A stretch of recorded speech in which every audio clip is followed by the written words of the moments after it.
ત્યારે જો અહીંયા પંખો લગાડવાનું કામ ચાલુ કર્યું છે. અમે બંધ ઇલેક્ટ્રોમીટરમાં કરંટ ચેક કરતા હતા. 5 વાગ્યા સાંજના અને 5 વાગ્યા અમે બપોરનું ખાવું. જો પંખામાં અમે મિસ્ટર બીન જેવો જુગાડ કર્યો છે. મિસ્ટર 2 પંખા લાગી ગયા એની ખુશીમાં જો અડદિયાનો પ્રોગ્રામ છે. દોસ્તો મોમેન્ટ ઓફ ટ્રુથ.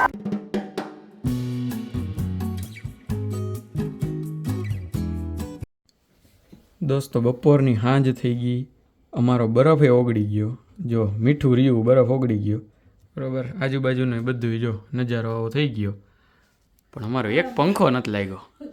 ભાઈ કથા કરી પંખાએ તો ભાઈ એક પંખાનું. દોસ્તો ભાર્ગવભાઈ જ્યારે અમે લગાડવાનું ચાલુ કર્યું ને ત્યારે એમ કીધું હતું કે આજનો આપણો ટાર્ગેટ છે 2 પંખાનો. ત્યારે મેં મનમાં એમ વિચાર્યું હતું મેં તો યાર હવે ચાલુ કર્યું તો 4 લગાડીને જ મુકાઈને એમ. પણ આ એક લગાડ્યો ને એમાં અમને ખબર પડી ગઈ કે કદાચ 2 સુધી પુગાય તો પુગાય.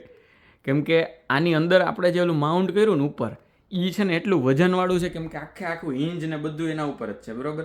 અને એ આખું આમ ઉપર અને એને એટલી વાર પકડી રાખવાનું કેમ કે આમાં લાઈવ વાયર ને ન્યુટ્રલ વાયર એ બે છે ને આમ ખુલ્લા છે. જે અર્થિંગનો વાયર છે ને એ એને અંદર આમ આપણે ઉપર સીલિંગમાં અંદર આપેલો છે.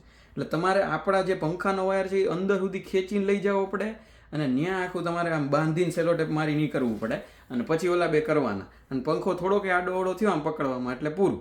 અને આપણે આમ ઉપર જ આમ પકડી રાખવાનું એટલી વાર સુધી.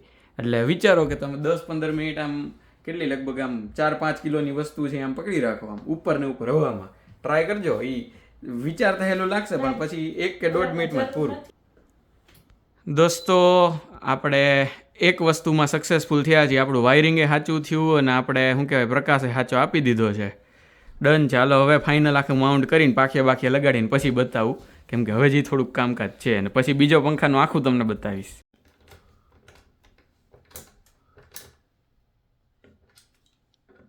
દોસ્તો 2 પાંખિયાવાળો બૂઠો પંખો હવે ત્રીજું હાથમાં છે જો આવી રીતના. દોસ્તો મોમેન્ટ ઓફ ટ્રુથ કે અમે લગાડી દીધો છે. હવે જોઈએ આપણે. લાઇટ તો થતી હતી. કરો જી હાલો જી.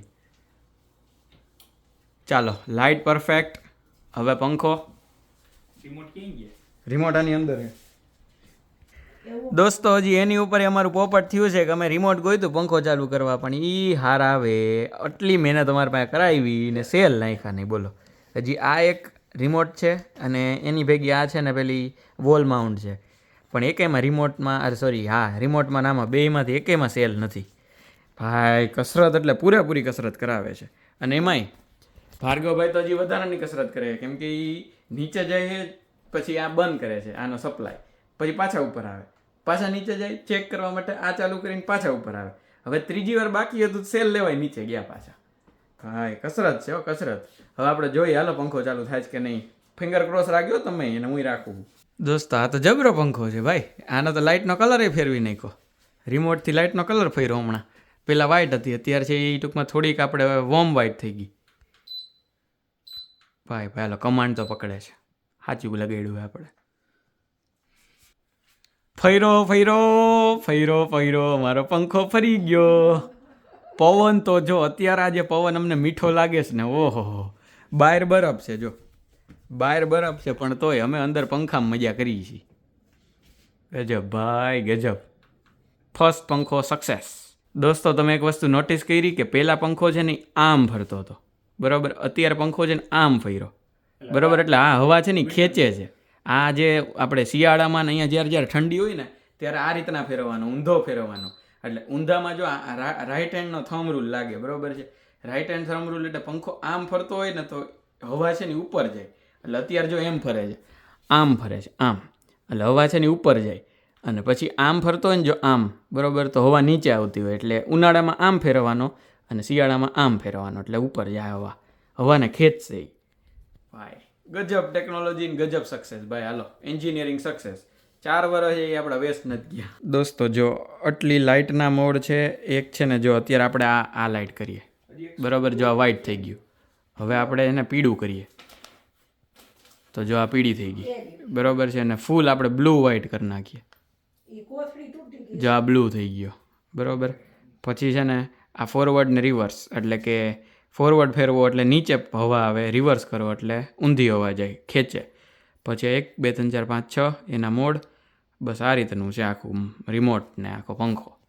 ચાલો હવે થોડુંક ખાવાનું પીવાનું કરીએ અને 5. દોસ્તો હું અહીંયા આવીને છે ને આપણે જર્સી જેવો થઈ ગયો મારું શેડ્યુલ.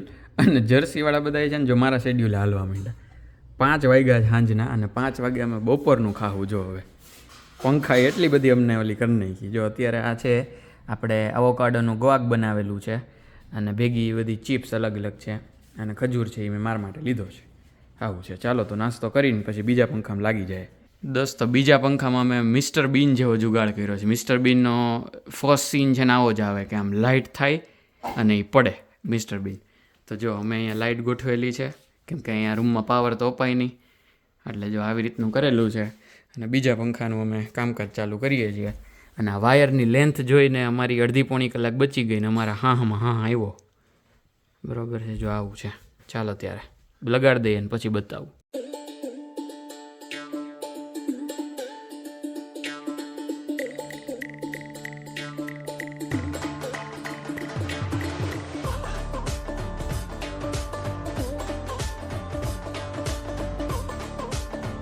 દોસ્તો બાજુના રૂમમાં આટલી વસ્તુ કરતાં જ અમને 1.5 કલાક ઉપર નીકળી ગઈ હતી અને જે અહીંયા બહુ સરળતાથી થઈ ગઈ છે ભગવાનની દયાથી. તો એ જ નામના આજે ગરમા ગરમ અડદિયાનો લચકો ખાવાનો છે આપણે. એટલે માસી છે એ બનાવવાનું તૈયાર કરવા માંડ્યા છે અને આપણે છે આ પંખા લગાવીએ છીએ અને એવું લાગે છે કે લગભગ તો 4 પંખા આજના દીમ લાગી જવા જોઈએ. બાકી જોઈએ આ તો મસ્ત લાગી ગયો. જો અત્યારે આટલું જ મેઇન હતું, હવે તો બસ વાયરિંગ ને જ બધું છે. દોસ્તો સક્સેસફુલી ઇન્સ્ટોલ થઈ ગયો છે. આ ઓલાથી થોડોક અલગ કલર છે અને જો તમને ખાલી પંખાની લાઇટ બતાવું.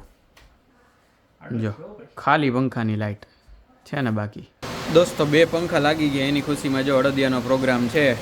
અહીંયા લોટ શેકાઈ ગયો છે, એની અંદર ઘી નખાઈ ગયું છે અને અહીંયા બાજુમાં ચાસણી તૈયાર થઈ છે. એટલે બસ હવે એમાં નાખીને મસ્ત આખા મીઠા મીઠા અડદિયા અને ગરમા ગરમ લચકો તૈયાર થાય. ભાઈ અમેરિકામાં મસ્ત મજાના અડદિયા. દોસ્તો ગરમા ગરમ ડ્રાયફ્રૂટ અડદિયાનો લચકો છે એ તૈયાર છે અને જો વાટકા લઈને આવી ગયા છે ભાઈ. મસ્ત જો અત્યારે હવે એ ખાવાનું. લચકો એટલે લચકો છો. અને બાકી છે એ આપણે મેથીના ઢેબરાય તૈયાર છે. ચાલો ત્યારે ઢેબરા અને અડદિયો મસ્ત. દોસ્તો આજનો દિવસ છે એ બહુ ટાયરિંગ રહ્યો. આમ કહેવાય ને કે હાથની પગની કમરની બધાયની દેવાઈ ગઈ છે. એટલે કાલ છે સવારે લાંબુ સુધી હોવાની બહુ મજા આવશે. કેમ કે મને છે ને શરીરમાં આમ કાંઈક દુખતું હોય ને આમ પછી આમ જે મજા આવે ને આળસ મેળવવાની બહુ મજા આવે ખરેખર. કાંઈ વાંધો નહીં. વિડીયો કેવો લાગ્યો એ કોમેન્ટમાં જરૂરથી લખી નાખજો. ગમ્યો હોય તો લાઇક કરતા જાજો, ભૂલ્યા વગર સબસ્ક્રાઈબ કરતા જાજો અને શેર તો કરતા જ જાજો. મળશું નેક્સ્ટ વ્લોગમાં. ત્યાં સુધી બધાએ ખુશ રહેજો, મસ્ત રહેજો, આબાદ રહેજો, હસતા રહેજો અને ખાતા પીતા રહેજો. મળીએ છીએ. ચલો બાય બાય. જય શ્રી કૃષ્ણ.